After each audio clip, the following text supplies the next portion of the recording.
Hello friends, Mahanadi சீரியலில் என்ன நடக்குதுன்னு பார்க்கலாம் வாங்க. வீடியோவை ஸ்கிப் பண்ணாமல் கடைசி வரைக்கும் பாருங்கள். நம்ம காவேரிக்கும் விஜய்க்கு குழந்தைக்கு எதுவுமே ஆகக்கூடாது அப்படின்னு நினைக்கிறவங்க இந்த வீடியோவுக்கு லைக் பண்ணி தருவீங்க. இப்போது இங்கே டாக்டர் வந்து விஜயை செக் பண்ணி பார்க்குறாங்க. விஜய் எப்படியாவது கண்டிப்பாக காப்பாற்றிடலாம். ஆனால் காவேரியையும் அவங்க குழந்தையும் காப்பாற்ற முடியுமா என்னன்னே தெரியலையே. ஐயோ, என்ன பண்ணுறதுன்னு ஒன்றும் புரியல அப்படின்னு சொல்லிட்டு டாக்டர்ஸ் எல்லாருமே ரொம்பவே பயந்து போயிருக்காங்க. இப்போது ஒரு நர்ஸ் சொல்கிறாங்க, மேடம் உங்களுக்கு தெரிஞ்ச ஒரு ஃப்ரெண்ட் டாக்டர் இருக்காங்கன்னு சொல்லியிருக்கீங்கல்ல, இந்த டெலிவரி பார்க்குறதில்ல அவங்க ரொம்பவே ஸ்பெஷலிஸ்ட்டுன்னு சொல்லியிருக்கீங்க. அவங்களுக்கு கால் பண்ணி வர சொல்ல முடியுமா அப்படின்னு சொல்லிட்டு. ஆமாம், கரெக்டான நேரத்தில் நீ ஞாபகப்படுத்தின கீதா. நான் உடனே அந்த என் ஃப்ரெண்டு மல்லிகாவுக்கு கால் பண்ணி வர சொல்கிறேன். கண்டிப்பாக அவள் எவ்வளோ பெரிய கிரிட்டிக்கலான கண்டிஷனில் பேஷண்ட் இருந்தாலுமே கண்டிப்பாக காப்பாற்றிடுவா. அந்த மனதைரியமும் அந்த பக்குவமும் அவளுக்கு இருக்குது. நிறைய அனுபவம் இருக்குது. நான் வேணா கூட கொஞ்ச நாளைக்கு முன்னாடி தான் டாக்டர் ஆனேன். ஆனால் என் ஃப்ரெண்டு ரொம்ப வருஷமாக டாக்டராக இருக்கா. கண்டிப்பாக அவளை நான் இங்கே வர வச்சேன் அப்படின்னா காவிரியும் உங்கள் குழந்தையும் காப்பாற்றிடலாம் அப்படின்னு சொல்லிட்டு இங்கே அந்த டாக்டர் வந்து அவங்க ஃப்ரெண்டு மல்லிகாவுக்கு கால் பண்ணி வர சொல்கிறாங்க. அந்த மல்லிகா டாக்டருமே கிளம்பி வந்துக்கிட்டு இருக்காங்க. இப்போது இங்கே ட்ரீட்மெண்ட்டுமே போய்கிட்டு இருக்கு. டாக்டர் வந்து வெளியே வரவும் உடனே பாட்டிமா இருந்துட்டு, டாக்டர், என் பேரனும் என் காவேரியும் உயிர் பழிச்சு வந்துருவாங்கல்ல, அவங்களுக்கு எந்த பிரச்சனையும் இல்லைல்ல, சொல்லுங்கள் டாக்டர். நீங்கள் உள்ளுக்கும் வெளிக்குமா நடந்துக்கிட்டு இருக்கிறத பார்த்தா எனக்கு அப்படியே பீதி கிளம்புது, ரொம்ப பயமாக இருக்குது அப்படின்னு சொல்லிட்டு நம்ம பாட்டிமா வந்து ரொம்பவே தவிச்சு போய் கேட்கவும், டாக்டர் இருந்துட்டு, இங்கே பாருங்கள், விஜய் எப்படியாவது காப்பாற்றிடலாம். ஆனால் காவேரியோட நிலமை தான் ரொம்பவே கிரிட்டிக்கலாக இருக்குது. அவங்க ஒத்தையில் இருந்தால் கூட பரவாயில்ல, ஆனால் அவங்க நிறமாச கர்ப்பிணியாக இருக்காங்க. அவங்களுக்கு ட்ரீட்மெண்ட்டுமே நாங்கள் ஹெவியாக கொடுத்துக்கிட்டு தான் இருக்கோம். ஆனால் ஒவ்வொரு நிமிஷமும் எங்களுக்கே படபடங்குது. நீங்கள் பயப்படவே பயப்படாதீங்க. கண்டிப்பாக எப்பாடுபட்டாவது நாங்கள் இது காவேரியையும் விஜயையும் நாங்கள் கண்டிப்பாக காப்பாற்றிடுவோம். நாங்கள் அதுக்கான எஃபோர்ட் போட்டுக்கிட்டு தான் இருக்கோம் அப்படின்னு சொல்லிட்டு டாக்டர் வந்து சொல்கிறாங்க. அப்போ இப்படி பேசிக்கிட்டு இருக்க நேரத்துலேயே மல்லிகா டாக்டருமே வந்துடுறாங்க. உடனே இப்போது டாக்டர்ஸ் எல்லாருமே போயிட்டு காவேரியை வந்து பார்த்துக்கிட்டு இருக்காங்க. கண்டிப்பாக இவங்களுக்கு இந்த ட்ரீட்மெண்ட் பண்ணிடலாம், அப்படி பண்ணிடலான்னு சொல்லிட்டு அந்த மல்லிகா டாக்டர் வந்து க்ளூ கொடுத்துக்கிட்டு இருக்காங்க. இன்னொரு சைடு இங்கே நம்ம விஜய்க்குமே ட்ரீட்மெண்ட் போய்கிட்டு இருக்கு. விஜய் வந்து அதாவது கண் விழிச்சிடுறாங்க. கண் விழிச்ச உடனே காவேரி காவேரின்னு சொல்லிட்டு கத்துறாங்க. கையில் இருக்கிற ட்ரிப்ஸ் ஏறுற ஊசி எல்லாத்தையுமே கழட்டி போட பார்க்குறாங்க. உடனே சிஸ்டர் இருந்துட்டு, இங்கே பாருங்கள் சார், தயவு செஞ்சு இப்படியெல்லாம் பண்ணாதீங்க, நாங்கள் சொல்கிறத கேளுங்க சார் அப்படின்னு சொல்லிட்டு. இல்லை, என் காவேரி எங்கே அப்படின்னு சொல்லிட்டு. காவேரி மேடம் இங்கே தான் இருக்காங்க, நீங்கள் கவலைப்படாதீங்க, அவங்களுக்குமே ட்ரீட்மெண்ட் போய்கிட்டு தான் இருக்குது. அவள் எப்படி இருக்கா, அவளுக்கு உயிருக்கு ஒன்றும் ஆபத்து இல்லைல்ல, என் குழந்தை எப்படி இருக்குது அப்படின்னு சொல்லிட்டு. 2 பேருமே இப்போது நல்லா தான் இருக்காங்கன்னு நினைக்கிறேன். நீங்கள் அதெல்லாம் நினச்சி எதுவுமே ஃபீல் பண்ணாதீங்க. கண்டிப்பாக எல்லாமே சரியாயிடும்னு நம்புங்க. உங்களுக்குமே இப்போ ட்ரீட்மெண்ட் போய்கிட்டு தான் இருக்குது. தயவு செஞ்சு நீங்கள் பெட்டில் படுங்க அப்படின்னு சொல்லிட்டு. இல்லை, நான் காவேரி இப்போவே பார்த்தாகணும் அப்படின்னு சொல்லிட்டு. இப்போது இங்கே நம்ம சிஸ்டர் இருந்துட்டு, இங்கே பாருங்கள், உங்கள் பாட்டி வேணால் நான் உள்ளே வர சொல்கிறேன், கொஞ்ச நேரம் பேசிவிட்டு நீங்கள் வெளியே அனுப்பிடணும். காவேரி மேடம் எப்படி இருக்காங்க அப்படின்றது எல்லாத்தையுமே உங்களுக்கு டாக்டர் வந்து சொல்லுவாங்க. டாக்டருமே ட்ரீட்மெண்ட் பார்த்துக்கிட்டு தான் இருக்காங்க. இப்போ வரைக்கும் அவங்களோட சுச்சுவேஷன் எப்படி இருக்குது, என்ன ஏதுன்னு யாருக்குமே தெரியல அப்படின்ற மாதிரி தான் சொல்கிறாங்க. நம்ம விஜய் ரொம்பவே தவிச்சு போயிடுறாங்க. இப்போ பாட்டிமாவும் தாத்தாவும் மட்டும் உள்ளே வராங்க. நம்ம பாட்டிமா இருந்துட்டு, டே விஜய், என்னடா இப்படி இருக்கேடா, ஐயோ தலையிலலாம் எம்பிட்டு அடியப்பட்டிருக்கு, பிளட்டெல்லாம் நிறைய வந்திருக்கேடா, ஐயோ உன்னை பார்க்கவே எனக்கு இப்படி ஏன் தான் உன்னை இந்த நிலவில் நான் பார்க்குறனோ, போன ஜென்மத்தில் என்னடா பாவம் பண்ண நான், ஏன்டா உனக்கு இப்படி நடக்கணும் அப்படின்னு சொல்லிட்டு இங்கே நம்ம பாட்டிமா வந்து பயங்கரமாக அழுது புலம்பிக்கிட்டு இருக்காங்க. இப்போது நம்ம விஜய் இருந்துட்டு, பாட்டி காவேரிக்கு என்ன ஆச்சு பாட்டி, அவள் எப்படி இருக்கா பாட்டி அப்படின்னு சொல்லிட்டு. காவேரிக்குமே ட்ரீட்மெண்ட் போய்கிட்டு தான்டா இருக்குது விஜய், நீ இப்போ உனக்கு நல்லா இருக்குல்ல, உனக்கு எதுவும் வலிக்கலைல்ல பாட்டி, எனக்கு வலிக்கிறதெல்லாம் இருக்கணும் பாட்டி, குழந்தை காவேரி எப்படி இருக்காங்க தெரியலப்பா விஜய், நாங்களும் டாக்டரை கேட்டுக்கிட்டு தான் இருக்கோம், அவங்களுமே எந்த ஒரு பதிலையுமே எங்ககிட்ட சொல்ல மாட்டேங்கிறாங்க, உள்ளுக்கும் வெளிக்குமா நடந்துக்கிட்டே இருக்காங்க அப்படின்னு சொல்லிட்டு பேசிக்கிட்டு இருக்காங்க. இப்போது நம்ம விஜய்க்கு ரொம்பவே தவிப்பாக இருக்குது. ஐயோ, காவேரிக்கு எதுவுமே ஆகக்கூடாது, அவளை எப்படியாவது நம்ம காப்பாற்றிடணும் அப்படின்ற ஒரு மைண்ட் செட் மட்டும்தான் நம்ம விஜய்க்கு இருக்குது. இப்போது இங்கே காவேரியை வந்து பார்த்துக்கிட்டு இருக்க டாக்டர் வந்து இப்போது வெளியே வராங்க. உடனே நம்ம பாட்டிமாவை கூப்பிடுறாங்க. எங்கே இருக்காங்க அவங்க அப்படின்னு சொல்லிட்டு. உடனே சிஸ்டர் இருந்துட்டு விஜய்கிட்ட பேசிக்கிட்டு இருக்காங்க அப்படின்னு சொல்லவும், உடனே சாரதாவுமே அப்போ தான் வராங்க. அவங்களுக்குமே குளுக்கோஸ் இருந்திருக்கும், ஏன்னா அவங்க மயங்கி விழுந்துட்டாங்க அதிர்ச்சியில். இப்போது நம்ம காவேரியோட அம்மா சாரதா கிட்ட தான் சொல்கிறாங்க. அதே பக்கம் பக்கம் வந்து நிவின்னு நம்ம யமுனா இவங்க எல்லாருமே நின்றுக்கிட்டு இருக்காங்க. டாக்டர் இருந்துட்டு உடனடியாக காவேரிக்கு சர்ஜரி பண்ணி குழந்தை எடுத்து ஆகணும் அப்படின்னு சொல்கிறாங்க. இதை கேட்டதுமே இங்கே நம்ம சாரதா ரொம்பவே ஃபீல் பண்ணி அழுகுறாங்க. என்ன டாக்டர் சொல்கிறீங்க, குழந்தைக்கு ஏதாவது பிரச்சனையா அப்படின்னு சொல்லவும், குழந்தைக்கு எந்த பிரச்சனையும் இல்லை. இப்போது அம்மாவோட வயிற்றில் குழந்தை இருக்கிறது தான் அம்மாவுக்கு பிரச்சனையாகும். கண்டிப்பாக சிசரிங் பண்ணி எடுத்தால் ஒரு பிரச்சனையும் இல்லை. அவங்களுக்கு இப்போது டெலிவரி டைம் தானே, நாங்கள் சிசரிங் பண்ணி எடுத்தே ஆகணும், அப்போ தான் 2 பேரையுமே காப்பாற்ற முடியும் அப்படின்னு சொல்லிட்டு இங்கே டாக்டர் சொல்லவும், உடனே நிவுன்னு இருந்துட்டு ஒரு சாரதா கிட்ட, அத்தை இங்கே பாருங்க அத்தை, நீங்கள் ஓகே சொல்லுங்கள், நீங்கள் அந்த பேப்பரில் சைன் பண்ணுங்கள், கண்டிப்பாக 2 பேருக்கு எதுவும் ஆகாது அப்படின்னு சொல்லுவோம். இங்கே நம்ம சாரதாவுமே சைன் பண்ணுறாங்க. இப்போ டாக்டர்ஸுமே காவேரியோட வயிற்றில் உள்ள குழந்தைய எப்படியாவது சேஃப்டியாக நம்ம எடுத்துடணும், காவேரியுமே காப்பாற்றிடணும் அப்படின்ற ஒரு எண்ணத்தில் தான் ட்ரீட்மெண்ட்டுமே ஸ்டார்ட் பண்ணுறாங்க.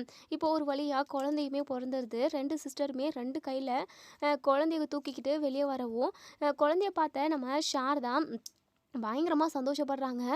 இங்கே பாருங்கள் மேடம், உங்கள் பொண்ணுக்கு 2 குழந்தை பிறந்திருக்கு பாருங்கள், ஒரு பொண்ணு ஒரு பையன் அப்படின்னு சொல்லிட்டு கொடுக்குறாங்க. நம்ம சாரதா ரொம்பவே சந்தோஷமாக அந்த குழந்தைய வாங்கி பார்க்குறாங்க. இப்போது நம்ம நிவனுக்குமே ரொம்ப சந்தோஷம். உடனே இங்கே நம்ம விஜய்க்குமே இதை காட்டணும் அப்படின்னு சொல்லிட்டு இப்போது நம்ம சாரதாவும் நிவன் நம்ம யமுனா இவங்க 3 பேருமே இப்போது நம்ம நிவன் இருக்கிற நம்ம விஜய் இருக்கிற உள்ள ரூமுக்கு போகிறாங்க. இப்போது விஜய் கிட்ட அந்த குழந்தைய எடுத்துகிட்டு போய் காட்டவும், யார் குழந்தை இது, எங்கள் குழந்தையா அப்படின்னு சொல்லிட்டு உடனே நம்ம நிவன் இருந்துட்டு, ஆமாம் பிரதர், உங்களுக்கு பிறந்த குழந்தை தான், 2 குழந்தை பிறந்திருக்கு அப்படின்னு சொல்லிட்டு, 2 குழந்தையா அப்படின்னு சொல்லிட்டு பயங்கர அதிர்ச்சியாக பார்த்து குழந்தைய வாங்கி தழுவி தழுவி பிடிச்சிக்கிறாங்க. தங்கங்களா, உங்களை பார்க்கறதுக்காக தானே நான் எவ்வளோ வெயிட் பண்ணிக்கிட்டு இருந்தேன், ஆனால் இந்த மாதிரி ஒரு சூழ்நிலையெல்லாம் நான் உங்களை பார்க்கணும் அப்படின்னு சொல்லிட்டு நம்ம விஜய் ரொம்பவே பரிதாபமாக பேசுகிறாங்க. நம்ம பாட்டிமா எல்லாருமே பயங்கர சந்தோஷமாக இருக்காங்க. உடனே விஜய் இருந்துட்டு, ஆமாம் காவேரி எப்படி இருக்கா அப்படின்னு சொல்லிட்டு, இன்னும் எதுவும் டாக்டர் சொல்லலை, இன்னும் குழந்தைய மட்டும் தான் கொண்டு வந்து கொடுத்தாங்க விஜய் அப்படின்னு சொல்கிறாங்க. அப்போது காவேரிக்கு ஏதாவது ஆயிடுச்சா, இல்லை காவேரிக்கு மட்டும் ஏதாவது ஆயிடுச்சு அப்படின்னா நான் கண்டிப்பாக உயிரோடவே இருக்க மாட்டேன் அப்படின்னு சொல்லிட்டு நம்ம பாட்டிமா இருந்துட்டு, விஜய் ஏன்டா இப்படிலாம் பேசுகிற, கண்டிப்பாக எதுவும் ஆகாதுடா, நீ இப்போது நல்ல விதமாக உயிர் திரும்பி வந்த மாதிரி கண்டிப்பாக காவேரியுமே உயிர் பொழைச்சி வந்துருவாடா, நீ கவலைப்படாத, குழந்தைங்களுமே இப்போ நல்லா இருக்குது, ஆரோக்கியமாக இருக்குது பார்க்குறதுக்குமே, உன் குழந்தைங்கள பாருடா, உன் அம்மாவே வந்து பிறந்திருக்காங்கடா, உன் அம்மாவும் உன் அப்பாவும் ஒன்றா சேர்ந்தா வந்து பிறந்திருக்காங்க அப்படின்னு சொல்லிட்டு நம்ம பாட்டிமாவும் தாத்தாவும் சொல்கிறாங்க. நம்ம விஜயுமே அதை தான் நினைக்கிறாங்க. ஆனால் நம்ம விஜயோட மனசு ஃபுல்லாக காவேரி நினைப்பாக தான் இருக்குது. காவேரிக்கு என்னாச்சு, காவேரி திரும்பவும் வந்துடுவாளா, நம்மளை வந்து விஜய்ன்னு கூப்பிடுவாளா அப்படின்னு சொல்லிட்டு இங்கே நம்ம விஜய்க்கு ரொம்பவே ஏக்கமாக பரிதவிப்பாக இருக்குது. இப்போது அந்த குழந்தைய கையில் வாங்கி, இங்கே பாரு தங்கங்களா, உங்களை கண்டிப்பாக நான் ரொம்ப நல்லா பார்த்துப்பேன், உங்களை நல்லபடியாக வளர்ப்பேன், அது மட்டும் இல்லாமல் உன் அம்மா திரும்ப வரணும், உன் அம்மா இல்லாத வாழ்க்கையை நான் என்னால் கண்டிப்பாக நினச்சி கூட பார்க்க முடியாது, ஏன்னா உன் அம்மா நான் உன் அம்மாவும் நானும் ஸ்டார்ட் பண்ணதே முதல்ல பிடிக்காம ஒரு வாழ்க்கையை தான்.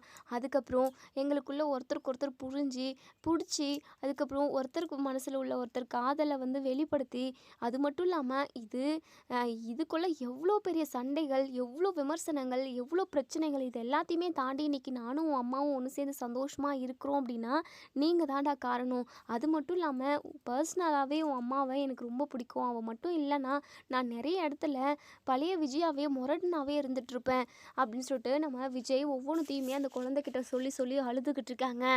இப்போது நம்ம நிவன் இருந்துட்டு, ஏன் விஜய், நீங்கள் ரொம்பவே காரை ஃபோர்ஸாக வேகமாக ஓட்டிகிட்டு வந்தீங்களா, இது லாரி வந்து முன்னாடி வந்ததா இல்லை பின்னாடி வந்ததா அப்படின்னு சொல்லிட்டு உடனே நம்ம விஜய் இருந்துட்டு, நிவன் எனக்கு என்னமோ இது சதி வேலைன்னு தோணுது, அதாவது யதார்த்தமாக ஆக்சிடெண்ட் நடந்த மாதிரி இல்லை, யதார்த்தமாக நடந்திருந்தால் கூட கொஞ்சம் இதாக தான் இருந்திருக்கும், அது மட்டும் இல்லாமல் நானும் காவேரியும் ரொம்பவே ஸ்லோவாக தான் கார் டிரைவ் பண்ணிக்கிட்டு வந்திருந்தோம், அது மட்டும் இல்லாமல் பின்னாடி இருந்து ஒரு லாரி ஃபாலோ பண்ணுற மாதிரி எனக்கு ஒரு ஃபீல் ஆச்சு, அது மட்டும் இல்லாமல் காவேரி ஏதோ ஒன்று தப்பாக நடக்க போகுது, என் மனசுக்கு தோணிக்கிட்டே இருக்குது, என் கனவில் அப்பா வந்து அழுதாரு, காவேரி காவேரின்னு சொல்லி அழுதுகிட்டே இருந்தாருன்னு சொல்லிட்டு என்கிட்ட சொல்லிக்கிட்டே இருந்தா, எனக்கு கூட அந்த மாதிரி எதுவும் தோணவே இல்லை, காவேரி ஏதோ ஒரு பிரம்மா இல்லை இப்படிலாம் சொல்லிக்கிட்டு இருக்கான்னு தான் நினச்சேன், ஆனால் காவேரி சொன்ன மாதிரியே இப்போது இவ்வளோ பெரிய விபத்து நடந்திருக்கு, கண்டிப்பாக இதுக்கு பின்னாடி வேறு யாரோ இருக்காங்க நிவன், கண்டிப்பாக இது யதார்த்தமாக நடந்த வேலை மாதிரி தெரியல, ஆக்சிடெண்ட் கண்டிப்பாக யதார்த்தமாக நடக்கவே இல்லை, இதை நான் அடித்து சொல்லுவேன் அப்படின்னு சொல்லிட்டு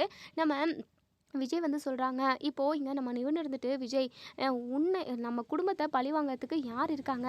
இந்த பசுபதியையும் ராகவும் விட்டா கண்டிப்பாக இந்த ராகவும் பசுபதியும் சேர்ந்து தான் ஏதோ ஒரு வேலை பண்ணியிருக்காங்க.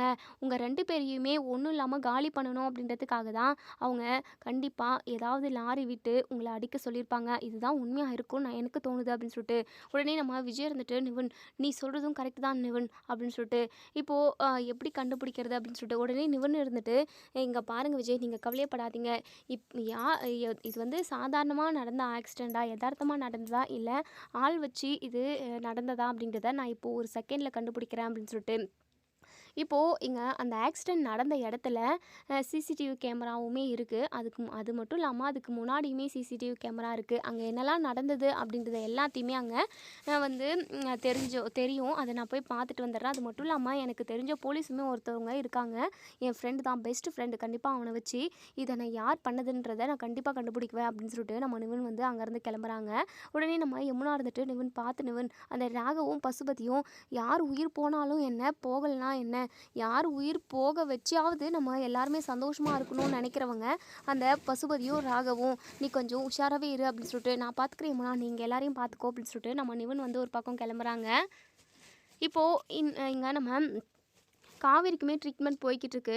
பாப்பா குழந்தைங்க விஜய்னு 3 பேருமே ரொம்ப நல்லா இருக்காங்க. ஆனால் நம்ம காவேரி இப்போ வரைக்குமே கண் விழிக்கவே இல்லை, மயக்கத்திலே இருக்காங்க. சிசரின் பண்ணி ஒரு 1 ஹவர் 2 ஹவரில் கண்டிப்பாக கண் விழிச்சிருவாங்க. ஆனால் காவேரி வந்து கண் விழிக்கவே இல்லை. இங்கே டாக்டர்ஸுமே பார்க்குறாங்க. என்ன டாக்டர், காவேரி இன்னுமே கண் விழிக்கவே இல்லை, நம்ம எல்லா ட்ரீட்மெண்ட்டும் பார்த்துக்கிட்டு தானே இருக்கோம், ஏன் அவங்க கண் விழிக்கல, கொஞ்சம் செக் பண்ணி பாருங்க அப்படின்னு சொல்லிட்டு இப்போ செக் பண்ணி பார்க்குறாங்க. ஹார்ட் பீட்டோட லெவல் வந்து கம்மியாகிக்கிட்டே வருது அப்படின்னு சொல்லிட்டு அங்கே ஒரு டாக்டர் சொல்லவும், இன்னொரு டாக்டர் இருந்துட்டு, என்ன சொல்கிறீங்க டாக்டர் அப்படின்னு சொல்லி கேட்கவும், ஆமாம் ஹார்ட் பீட்டோட லெவல் கம்மியாகிக்கிட்டே வருது அப்படின்னு சொல்லிட்டு அதை அதிகரிக்கிறதுக்காக இன்னொரு மிஷினை போடுறாங்க. அதுக்கப்புறம் சுவாசிக்கிற மூச்சியோட லெவலுமே கம்மியாக இருக்குது, ஓட்டுவுமே வச்சு விடவும் இப்படி பரபரப்பாக அப்படியே ட்ரீட்மெண்ட் பார்த்துக்கிட்டு இருக்காங்க. ரொம்பவே படபடங்குது அவங்களுக்கே. அந்த அளவுக்கு காவேரி ரொம்பவே சீரியஸான கண்டிஷனுக்கு போய்கிட்டு இருக்காங்க. இப்போது நம்ம நிவன் வந்து அவங்க ஃப்ரெண்டு போலீஸ்கிட்டையுமே இந்த விஷயத்த சொல்கிறாங்க. இது விஷயமா அதை வந்து விசாரிச்சுக்கிட்டு இருக்காங்க. சிசிடிவி கேமராவிலுமே பார்க்குறாங்க. அது மட்டும் இல்லாமல் அந்த லாரி டிரைவர் வந்து ஃபோன் பேசிக்கிட்டு இருக்கிறதையுமே கவனிக்கிறாங்க. அதே சமயம் அது எந்த லாரி, என்ன ஏதுன்னு சொல்லிட்டு எல்லாத்தையுமே அந்த நம்பர் எல்லாத்தையுமே நோட் பண்ணிவிட்டு அதுக்கப்புறம் அந்த லாரி ஓட்டுனவனை கண்டுபிடிச்சே ஆகணும்னு சொல்லிட்டு இப்போது அவன் எங்கே போயிருக்கான், அந்த சிக்னல்ஸ் எல்லாத்தையுமே வச்சு இப்போது ஒரு வழியாக அந்த லாரி டிரைவரை வந்து கண்டுபிடிச்சாச்சு. இப்போது இங்கே அந்த போலீஸ் வந்து பயங்கரமாக அடி வெளுத்து வாங்குறாங்க. ஒழுங்கா உண்மையை சொல்லுடா, இது யதார்த்தமாக நடந்த ஆக்சிடெண்ட்டா, இல்லை உனக்கு யாராச்சும் சொன்னாங்களா அப்படின்னு சொல்லிட்டு கேள்வி மேலே கேள்வி கேட்டு அடி உதன்னு பயங்கரமாக வெளுத்து வாங்கினதுக்கப்புறம் அந்த டிரைவர் வந்து அடியை தாங்கிக்க முடியாமல் எல்லா விஷயத்தையுமே சொல்கிறாங்க. நான் ராகவ் சாரும் பசுபதி சாரும் சொல்லி தான் இந்த ஒரு விபத்தை பண்ணேன், இது யதார்த்தமாக நடக்கலை, அவங்க 2 பேருமே ஸ்பாட்லேயே அவுட் ஆகணும் அந்த அளவுக்கு இடித்து தூக்க சொன்னார், அதனால் மட்டும் தான் செஞ்சேன், அதுக்காக எனக்கு பணம் கொடுத்தாரு அப்படின்னு சொல்கிறாங்க. இப்படி ஒரு வேலையை பார்க்குறதுக்கு உனக்கு கொஞ்சம் கூட வெக்கமா இல்லை? ஒரு ரூபானா கூட உழைச்சி சாப்பிடணும்னா, மற்றவங்க உயிரை எடுத்து நீ சம்பாதிச்சு அப்படின்னா அது எத்தனை நாளைக்குனா உனக்கு நிலைக்கும்? இப்படி ஒரு குடும்பமே அங்கே தவிச்சிக்கிட்டு இருக்கு, உனக்கெல்லாம் கொஞ்சம் கூட மனசாட்சியே இல்லையா? அது மட்டும் இல்லாமல் வயிற்றில் குழந்தைய வச்சுக்கிட்டு இருக்குந்தாங்க, அதெல்லாம் கொஞ்சம் கூட யோசிக்காமல் எவனோ பணம் கொடுக்குறேன்னு சொன்னானா நீ பாட்டுக்கு இப்படி ஒரு ஆக்சிடெண்ட்டை பண்ணி வச்சுருக்க, நீ ஜென்மத்துக்கும் வெளியே போகவே முடியாதுடா அப்படின்னு சொல்லிட்டு இங்கே அந்த போலீஸ் வந்து பயங்கரமாக அடி வெளுத்து வாங்குறாங்க. இப்போது இங்கே நிவன்கிட்ட அந்த போலீஸ் வந்து சொல்கிறாங்க, இதுக்கு காரணம் அந்த ராகவும் பசுபதி தான் அப்படின்னு சொல்லிட்டு சொல்லவும், இதை கேட்டதுமே நிவன் வந்து நான் நினச்சேன் கண்டிப்பாக அவங்கள தான் இருக்குன்னு சொல்லிட்டு இப்போது கன்ஃபார்மும் ஆயிடுச்சு. இங்கே பாடுற சந்தோஷ் எப்படியாவது அந்த ராகவையும் பசுபதியும் ஜெயிலில் போடணும், அவங்க ஜென்மத்துக்கும் வெளியே வரவே கூடாது, அவங்களால நிறைய பல குடும்பம் பாதிக்கப்பட்டிருக்கு, ஒவ்வொரு குடும்பத்தையுமே தரமட்டமாக அழிச்சிக்கிட்டு இருக்காங்க, அவங்கக்கிட்ட இருக்கிற ஒட்டுமொத்த சொத்து பணம்னு வீடுன்னு எல்லாத்தையுமே ஏமாற்றி அபகரிச்சுக்கிட்டு இப்படி தான் அவங்க வாழ்க்கையவே ஓட்டிக்கிட்டு இருக்காங்க. அப்படிப்பட்டவங்க வெளி உலகத்தில் இருக்கவே கூடாது, அவங்க 2 பேரையுமே எப்படியாவது அரெஸ்ட் பண்ணி காலம் முழுக்குமே ஜெயிலில் இருக்கிற மாதிரி பண்ண முடியுமா உன்னால் அப்படின்னு சொல்லிட்டு அந்த போலீஸ் சொல்கிறாங்க. இங்கே பாரு நிவன், நீ சொல்கிற மாதிரி பண்ணலாம், ஆனால் அதுக்கு சட்டப்படி கோர்ட்டில் தீர்ப்பு சொன்னால் மட்டும்தான் நம்மளால் செய்ய முடியும். நம்மளாம் வந்து செஞ்சோம் அப்படின்னா கண்டிப்பாக அதெல்லாம் அவங்க ஜாமீனில் வந்துடுவாங்க. கோர்ட் மூலமாக கடைசி வரைக்கும் இவங்க ஜாமீன் கூட இல்லை அப்படிங்கிற ஒரு தீர்ப்பை சொல்லிட்டாங்க அப்படின்னா கண்டிப்பாக அவங்க அதாவது அவங்க 2 பேரையுமே கடைசி வரைக்கும் லைஃப் லாங் நான் ஜெயிலே போடுறதுக்கு கண்டிப்பாக நான் உனக்கு ஹெல்ப் செய்கிறேன். இப்போதைக்கு அவங்க 2 பேரையுமே நான் அரெஸ்ட் பண்ணி கூட்டிகிட்டு வரேன், அதை கோர்ட்டுக்கு கொண்டு போகிறேன், நீ தான் எப்படியாவது ஹை வீக்னஸ் கொண்டு வந்து அதுக்கு ஆதாரமாக நீங்கள் ஏதாவது ஸ்ட்ராங்காக கேஸை வந்து ஸ்ட்ராங் பண்ணீங்க அப்படின்னா கண்டிப்பாக உங்கள லைஃப் லாங் ஜெயிலே போடுறதுக்கு நிறைய நிறைய வாய்ப்பு இருக்குது அப்படின்னு சொல்கிறாங்க. இப்போ நிவினுமே கண்டிப்பாக ஓகே நான் இதுக்கான வேலை எல்லாத்தையுமே ஆரம்பிக்கிறேன் அப்படின்னு சொல்லிட்டு நம்ம நிவின் வந்து நேராக இப்போ ஹாஸ்பிட்டலுக்கு தான் கிளம்பி வராங்க. விஜய் கிட்ட சொல்கிறாங்க இதுக்கு காரணம் அந்த ராகவும் பசுபதி தான் உங்களை உயிரோடவே விடக்கூடாதுன்றதுனால தான் இப்படி பண்ணியிருக்காங்க அப்படின்னு சொல்லிட்டு.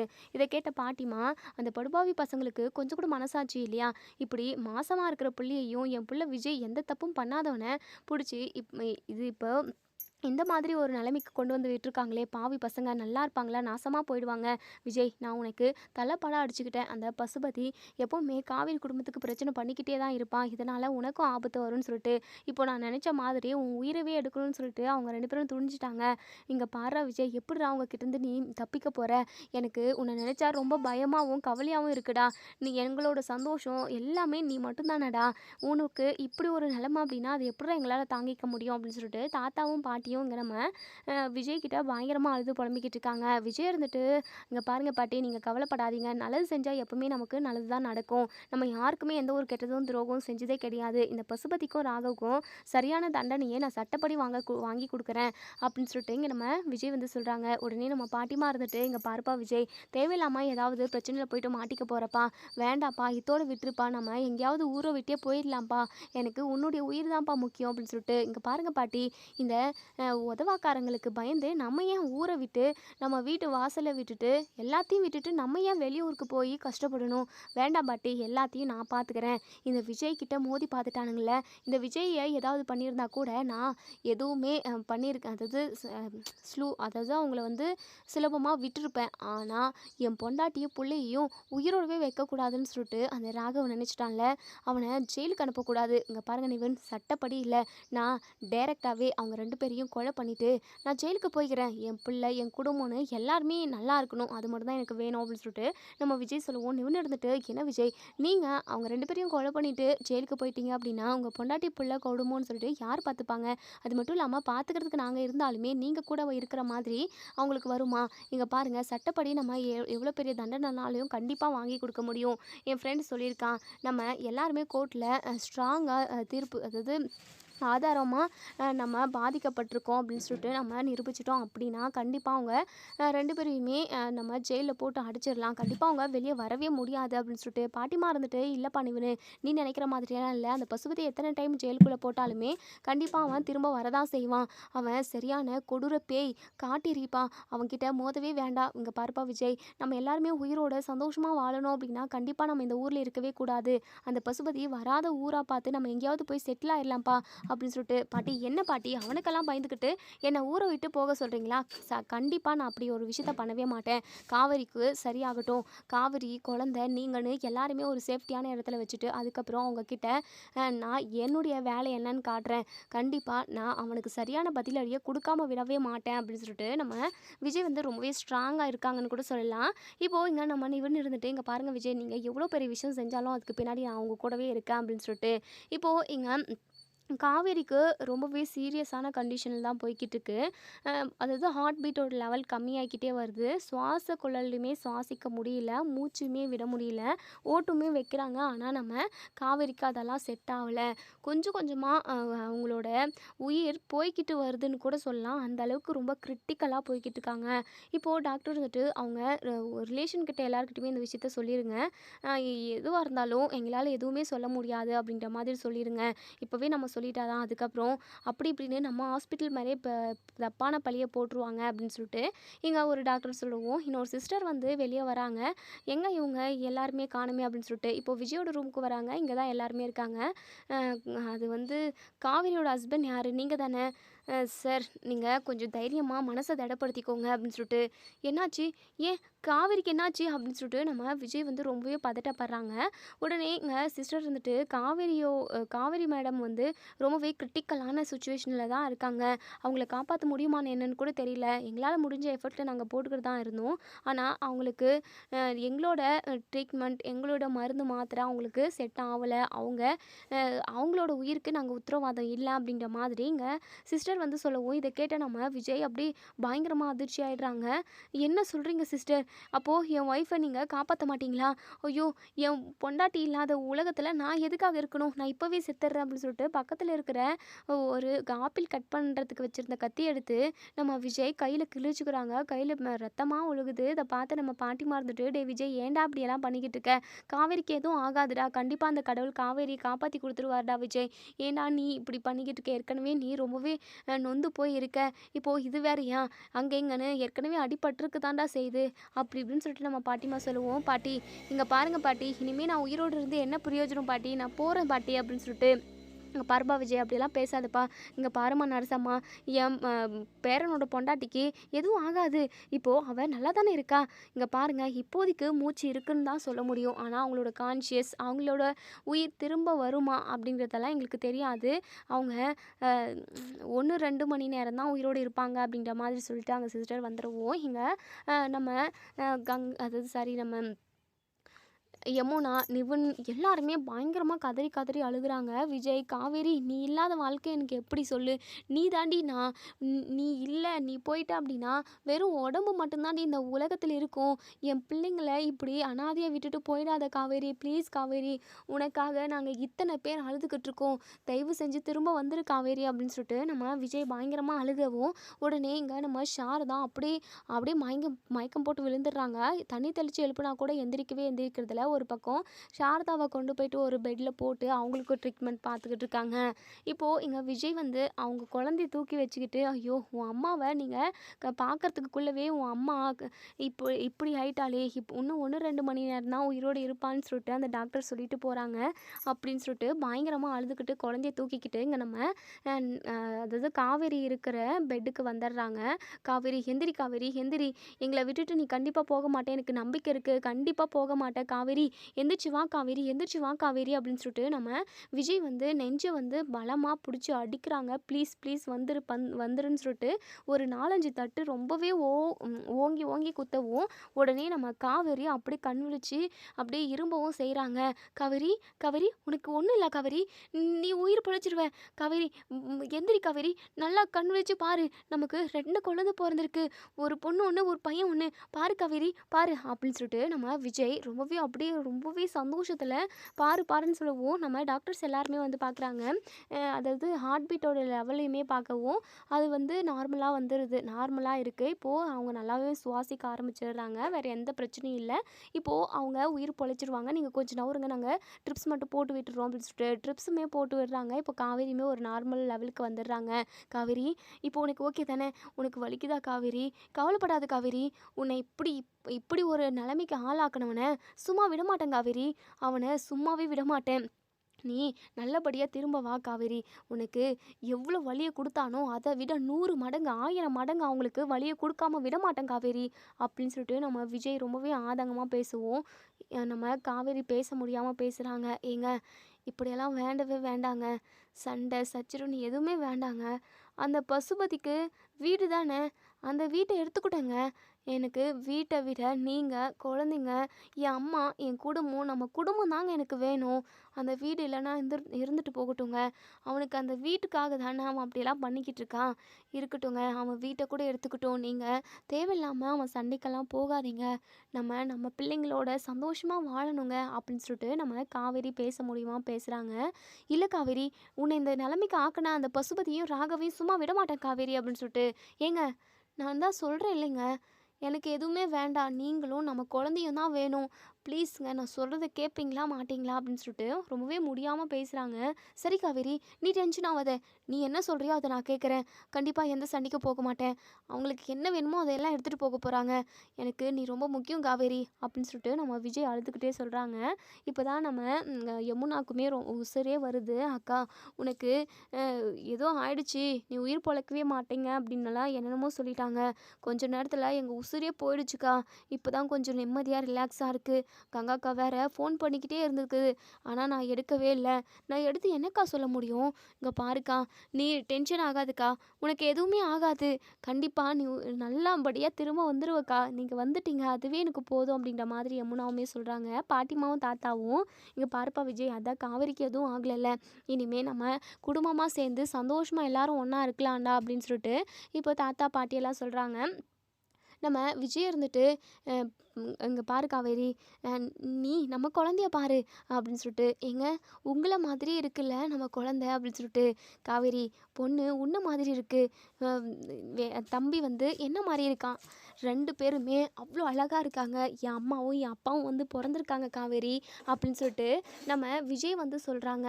ஆமாங்க, நீங்கள் நினச்ச மாதிரியே உங்கள் அம்மாவோட பாசமும் உங்கள் அப்பாவோட பாசமும் உங்களுக்கு கிடைக்க போகுதுங்க அப்படின்னு சொல்லிட்டு இங்கே நம்ம காவேரி வந்து சொல்கிறாங்க.